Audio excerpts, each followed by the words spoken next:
Hello there guys, and welcome back to the channel. So this is going to be War 2 of Season 33, and this time New Nation is up against TCN. Now again, this time around it is once more a fairly short war for me.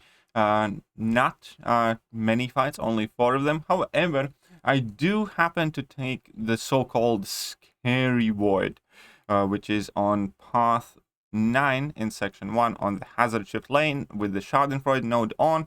And the base idea there is, as long as you get any debuff by any means, Void gets basically 480% Fury, which obviously makes the fight immediately extremely dangerous, because he can either combo you to death if you happen to make a mistake, or if you do not get the debuffs off quickly enough, then job's done. And on top of that, I'm bringing in Nimrod, Cosmic Ghost Rider, and Red Magneto. And in the end, we're also going to be starting to do this thing where I fill in that spreadsheet of the loyalty and item tracker to see how the war progress is going on, and I'm going to do that with you guys. But first things first, against that Scary Void, I have seen quite a lot of champions used against it, and a lot of people like to say that, you know, Penny Parker is a fantastic option for that fight, because she's double immune, she can't get debuffs in any other way aside from Void's debuffs themselves. But here is the problem with Penny Parker. Penny Parker also relies on incinerate damage in order to do most of her damage, so without that, the fight is extremely long.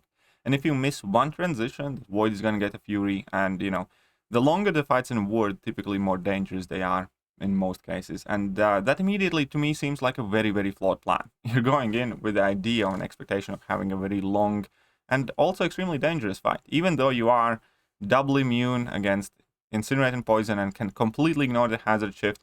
Just the fact that you do very little damage by comparison, and as long as you do get any debuff on you by any means from that Void, obviously means trouble. Similarly, Anti-Venom. Anti-Venom is again solid option because he's double immune for the hazard shift, but I just don't think it's a great idea because he's not the quickest, you know, let's say fight finisher, and you always need to be on point. And Alliance War is all about minimizing that. Alliance War, in my opinion, is all about minimizing your exposure to potential problem or potential error. And if you're bringing in a champion for a long fight, there has to be a very, very good reason. And I personally think that CGR is miles ahead. So this is going to be like a short clip of that fight. And we're going to see that I dropped one combo, my second combo, and this is it. That's the end of the fight. You know, I use level 2. I didn't have the 5 judgments yet. Doesn't matter. But I get 3 bars of power, and this level 3 finishes off. So instead, and I have watched a lot of war videos where that Void fight is taken. I've seen several of content creators die to this Void, and I have seen, obviously, a lot of fairly close fight finishes. This is by far the best solution for that Scary Void. So this was my entire war now. This entire war actually is committed in one recording, so you guys get to see exactly what kind of setup I'm running here and how am I boosting. For this fight against that Void, the key thing is not to spec Liquid Courage. I specifically redid my Masteries, where I left 3 Mastery points free to put the Liquid Courage back on after this fight. I am specking Double Edge and Recoil and Glass Cannon 1 point, because that gives, obviously, Cosmic Ghost Rider some extra damage. But I'm just taking off the Liquid Courage, because that would put a debuff on me, and that would immediately give that Fury to the Void, and the fight would look a lot uglier.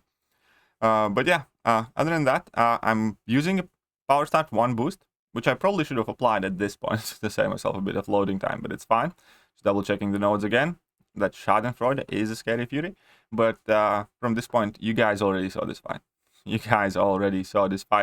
And yeah, so you just do a parry, finish with the light to get the power gain buff. That already puts us past 2 bars of power. Second parry, finish a combo with medium to get another judgment. Drop a level 2, he's at 4 judgments, 7 armor breaks, and I'm dropping my level 3 now. And obviously that level 3 will finish off the fight. And even if it didn't, at that point, I would have the Fury and all the buffs. And my judgments would be on a new cycle as well. And here we are. That was the entire fight here. As quick as it could be. So now I'm going to quickly jump in to add the points back in my Liquid Cottage. Also, for this war, I am using a bit different setup for defense, because recently I have started enjoying putting max points in inequity, especially if I run Cosmic Ghost Rider, champion that inflicts debuffs on opponent. It just reduces opponent's attack basically by like 36% at all times, which is super helpful for any champion that debuffs. Now I need to go up against this Havoc. I'm checking that my power 1 boost is still active. I'm actually going to manage to squeeze in another fight, so I'm going to get through 3 fights with a single power start 1 boost. And here he does start with that indestructible, because every time I reach a bar of power, he gains that indestructibility. And because of power gain 1, obviously he had it in the beginning, but it doesn't matter. So initially here I just wait out that incinerate phase. I'm going to drop my level 1, and that enters me in Eradicate Protocol. And at this point forward, I just kind of want to get to level 2 and be done with it. I will need to wait out another Incinerate phase. I do get 1 Incinerate proc on me here. It's not the biggest deal. It doesn't do... A single one of those procs don't do that much damage. And here at this point, he's still in Incinerate phase. But I think after the next heavy attack, I'm just free to retaliate. I use my level 2, and that finished out the fight. So obviously that is a rank 2 Sig 200 Nimrod though, so keep that in mind. Lower Nimrod might not be able to nuke Havoc as easy. I was given an option whether to bring in Warlock or Nimrod. And I went with Nimrod mainly because he's a rank 4. And here, now section 2, I'm doing path 5, and this is Wolverine Weapon X. So he has the ebb and flow intercept node, which is, you know, the biggest thing to worry about. I'm actually going to make a couple mistakes in this fight. This is not going to be a perfect fight. You know, ideally for this fight, Warlock would be better in my opinion, maybe. But still, I activated level 1 too early. I wasn't at 10 charges yet. I thought I was at 10 charges because I had naturally in my mind assumed that I'm going to be gaining charges left, right, and center. But I didn't. And I'm also going to get caught on one of the dashbacks here. Well, I didn't dash back. I thought I did, but I didn't. And then I just used level 2 with the protection up, which does a ton of damage, but doesn't finish off the fight because the protection was still up. He's still unblockable, which is perfectly fine. I just do manage that intercept. Intercepting Wolverine Weapon X is very easy, and that finishes off the fight. So it's not the cleanest Nimrod fight by any means. I should have just gotten in that intercept before I dropped the level 2, but it's fine. It worked out just fine as it is. And now this final fight is, again, ebb and flow intercept. And when you use Magneto, there is a very good, foolproof way how to get your intercept that we are going to see towards the end of this clip. And it is something that I genuinely do want to showcase and advise to people as well, because Magneto can get guaranteed intercepts. You don't need to bother with trying to intercept. And this is something that I started using a while back, I think against one of the Spider-Man bosses in Act 7.3. And since then, I have been relying on this bit more and more. So obviously, as all Magneto fights initially, you just want to build up your prowesses, drop the heavy attacks. Luckily, Gladiator Hulk is super easy to be punished, even if he doesn't want to get reparried, because the Mighty Charge does make it kind of annoying. If I can reparry him, awesome. If I can't, then he throws his heavy attack, and I just punish that. And, you know, everything's working fine. We can see that he hasn't procced... Well, he procced an armor buff, but, you know, that's just once in this entire fight, and didn't have too much to worry about there. And everything's fine. I'm basically ignoring the global. Now, at the end, I need to get an intercept, ideally, to get that protection off. I do think that I might have gotten enough damage, even if I didn't intercept, but in order to intercept with Magneto, you just need charge heavy attack. And that's it. That's kind of like the trick to it with mags, because you can charge heavy attack whilst you're unstoppable. If opponent is going to strike you, then your heavy attack is immediately going to get released, and that will count as an intercept for virtually every node.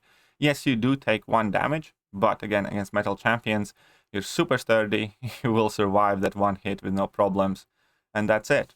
So in order to get guaranteed intercepts with mags, virtually the only thing you need to do is just, stand, charge that heavy attack that will dash in at you. Just make sure they don't have a special attack when you do it, and that's it. And we could see that counted as intercept. His protection went away. I got my Fury passive, and that Gladiator Hulk get absolutely nuked. Now, as far as it goes, for TCN and this war in general. Our war is not completely over, but TCN is very good alliance, and we have had some very, very tough wars, and I do believe that they have beaten us in past as well. It does look like this was not their best war, however, and by the time I woke up, the score was like 10-2 already, and there wasn't, you know, that much pressure about losing this one. So we did lose our first one against Yaya Ding Dong, against the new Kenobi and ASR merger, which are obviously going to be very powerful alliance. And we are looking, obviously, to improve our record. So it's a very good kind of reassuring win here. So we're starting season with 1-1 now. It's not the perfect start, obviously. Nobody likes losing. But, you know, it's one step at a time. If we did lose our first one, then we just need to try and win as many as we can now. Our battle group at the moment is at 0 deaths. It's not finished yet, so I'm not going to screen it. But we're doing fine so far. Hopefully we can get a donut. But now let's jump to the spreadsheet that I linked to in the previous war video. I will leave a link to Campo's video again and Campo's spreadsheet once more if you guys want to do this for yourself. So in War 2, we're just going to fill it now together. So how many fights I did in total? I did 4 fights, all of the lane ones. Very easy war for me. That's 0. So we're going to leave it as no deaths. Did I use revives or potions? I did not. Again, I'm having a very cheap and economical start of the season. Did I use special 8% boost? Yes, I did. I did use that one. And I also used power 200% boost, and I used 1 at once start power boost, which again already adds my loyalty up to 22,000 for this war in particular.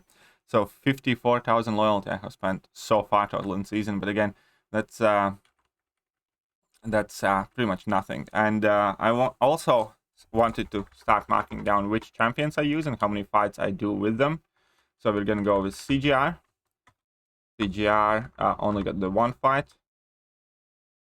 So then we're gonna go to Nimrod, and Nimrod did 2 fights, and we have Mags, who did 1 fight. So again, very few fights so far this season.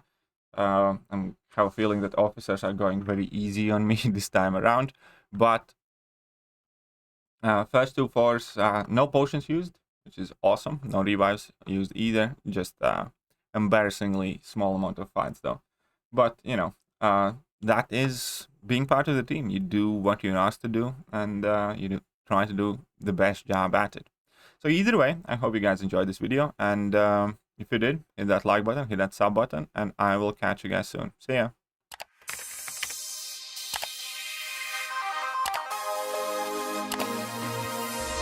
Hello there guys, and welcome back to the channel. So we have all the information about the